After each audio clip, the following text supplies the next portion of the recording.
Hello दोस्तों, welcome back to my YouTube channel. Friends, आज मैं लेकर आया हूँ आप सभी के लिए पॉलिटी का एक महत्वपूर्ण टॉपिक जिसका नाम है भारतीय संविधान में अनुसूचियाँ।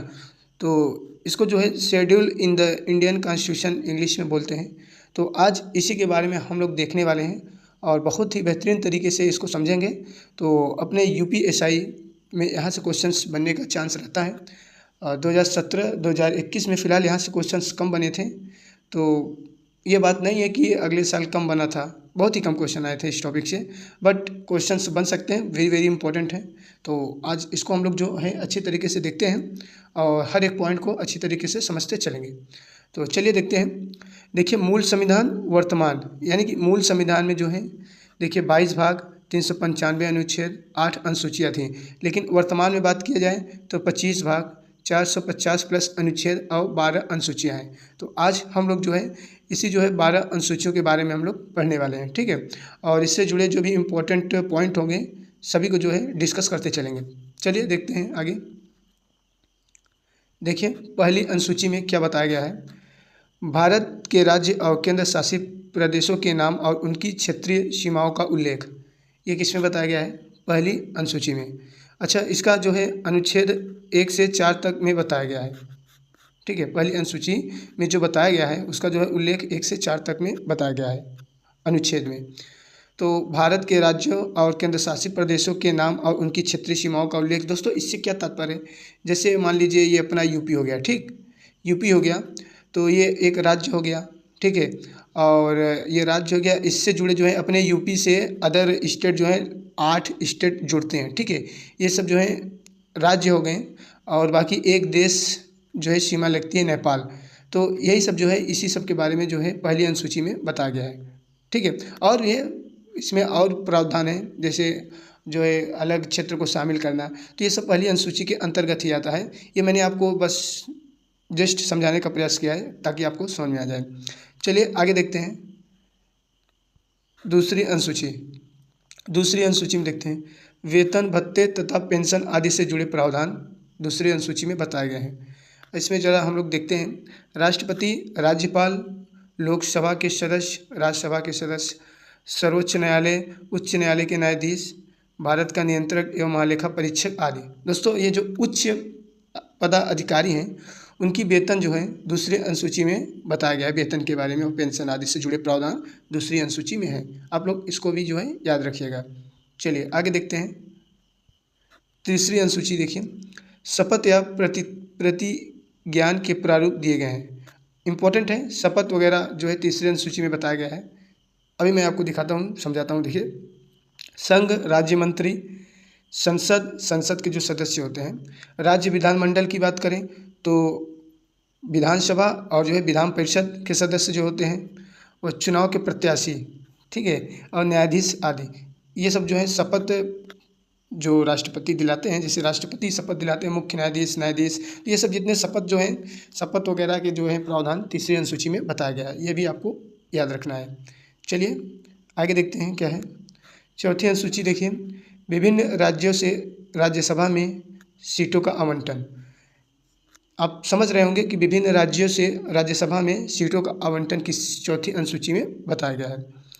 देखिए, पाँचवीं अनुसूची, अनुसूचित क्षेत्रों व जनजातियों के प्रशासन तथा नियंत्रण से जुड़े प्रावधान के बारे में पाँचवीं अनुसूची में बताया गया है। अच्छा, अनुसूचित जनजाति क्या होते हैं, देखिए थोड़ा इसके बारे में। अनुसूचित जनजाति जैसे गोंड, भील, संथाल, मुंडा, खासी, गारो, ये सब क्या है, अनुसूचित जनजाति है। दोस्तों, ये सब जो है कुछ विशेष क्षेत्र में पाए जाते हैं, थोड़े बहुत क्षेत्र में। तो इनका जो है देख रेख सब जो है पाँचवीं अनुसूची के, देखिए यहाँ पर है ना, प्रशासन तथा नियंत्रण से जुड़े प्रावधान बताया गया है पाँचवीं अनुसूची में। आप लोग ये भी ध्यान रखिएगा। चलिए आगे देखते हैं।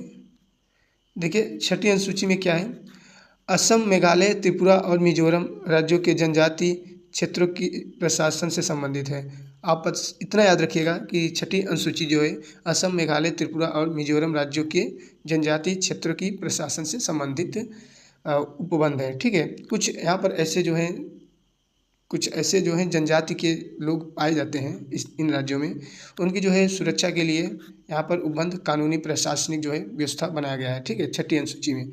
आगे देखते हैं क्या है।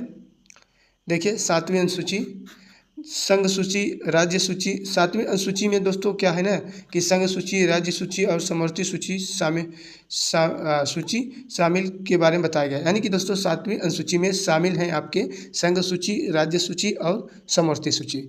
ठीक है, देखिए संघ सूची में विषय 100 है, राज्य सूची में विषय 61 है, समवर्ती सूची में विषय जो है 52 है। ये मैं आपको जो जब 7वीं अनुसूची जब मैं आपको इस टॉपिक को कंप्लीट कराऊंगा ना, तो बहुत ही बेहतरीन तरीके से आपको बताऊंगा कि संघ सूची के विषय कौन कौन से हैं, राज्य सूची, समवर्ती सूची, अच्छी तरीके से एक एक पॉइंट को जो है डिस्कस करते चलूँगा। फिर आपको लगेगा कि हाँ जो है यहाँ से क्वेश्चन आएगा तो मैं ज़रूर कर पाऊँगा। ठीक है, तो फिलहाल के लिए अभी हम लोग अनुसूची पर बात करें तो ठीक है यहीं पर रहने देते हैं, जब उस टॉपिक पर पहुँचेंगे तो फिर अच्छे से उसको पढ़ेंगे। ठीक है, देखिए आगे चलते हैं। देखिए 8वीं अनुसूची में क्या है, संविधान द्वारा मान्यता प्राप्त 22 भाषाओं की सूची का प्रावधान। 8वीं अनुसूची में आप डायरेक्ट याद कर सकते हैं कि भाषा से संबंधित अनुसूची है। अच्छा, मूल संविधान में 14 भाषाएं थीं। ठीक है, 14 मूल संविधान में कितनी थी, 14 भाषाएं थी, लेकिन इस समय जो है वर्तमान में 22 भाषा जो है कॉन्स्टिट्यूशन में है। ठीक है, ये भी आपको याद रखना है। तो भाषा से कुछ जुड़े क्वेश्चंस इंपॉर्टेंट अक्सर एग्जाम्स में पूछे जाते हैं, इसको ज़रा देखते हैं। देखिए 15वीं भाषा सिंधी, जिसे 21वें संविधान संशोधन 1967 के तहत जोड़ा गया था। आपको ये भी पॉइंट याद रखना है, इंपॉर्टेंट है, आपको भूलना नहीं है। कुछ भाषा से क्वेश्चंस हमेशा पूछे जाते हैं, उसको मैं आपको बता रहा हूँ। देखिए ये वाला भी बहुत पूछा जाता है। देखिए 1992 में 71वें नंबर संविधान संशोधन द्वारा कोंकणी, नेपाली तथा मणिपुरी जोड़ी गई थी। आपको नहीं भूलना है, कब जोड़ी गई थी, 71 नंबर का संविधान संशोधन था 1992 में, जिसमें कोंकणी, नेपाली तथा मणिपुरी जोड़ी गई थी। एक और है, सन 2003 में 92वें संविधान संशोधन द्वारा संथाली, मैथिली, बोडो तथा डोंगरी भाषाएं जोड़ी गई थी। वेरी वेरी इंपॉर्टेंट है, आपको नहीं भूलना है, इंपॉर्टेंट है, ये क्वेश्चन हमेशा आते हैं, आपको याद रखना है। ठीक है, ये सब भाषा 8वीं अनुसूची में जोड़ी गई हैं, आपको नहीं भूलना है। चलिए आगे देखते हैं। अब देखिए 9वीं अनुसूची में दोस्तों भूमि सुधार से संबंधित अनुसूची है। इसमें जो है ये जो कब जोड़ी गई थी, प्रथम संविधान संशोधन 1951 में जोड़ी गई थी 9वीं अनुसूची। ठीक है, 10वां देख लेते हैं, 10वीं अनुसूची दल बदल कानून से संबंधित 10वीं अनुसूची है, आपको इतना याद रखना है। 11वीं अनुसूची किससे संबंधित है, ग्राम पंचायत से। ठीक है, ये आर्टिकल की बात करें तो ग्राम पंचायत का जो है आर्टिकल 243G में बताया गया है। और 12वीं अनुसूची में नगर पालिका से संबंधित सूची है, जो नगर पालिका का अनुच्छेद जो है 243Q में प्रावधान बताया गया है। तो ये सब इम्पोर्टेंट हो जाते हैं, ये वेरी वेरी इंपॉर्टेंट अनुसूचियाँ हैं।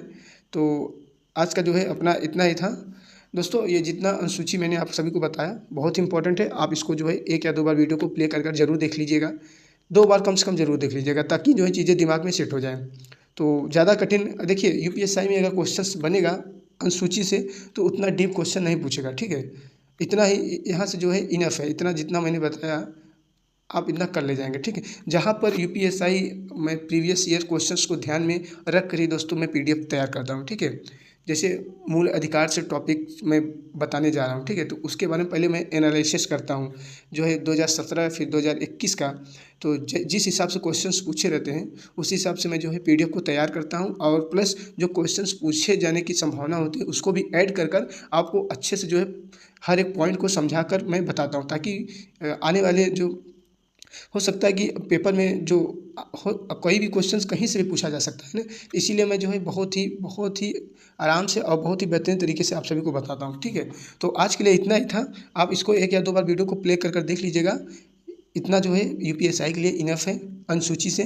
तो वीडियो अच्छा लगा होगा तो लाइक एंड सब्सक्राइब करिए, दोस्तों के साथ शेयर करिए। और दोस्तों मैं आप सभी को एक बात और बता दूं कि इससे पहले जो है भारतीय संविधान के भाग और नागरिकता, मूल अधिकार, मौलिक कर्तव्य और आपका जो है और 1-2 टॉपिक कंप्लीट करा दिए गए हैं। आप लोग प्लेलिस्ट में जाइए, वहाँ से आप लोग देख सकते हैं। ठीक है, चलिए मिलते हैं नेक्स्ट क्लास में। जय हिंद।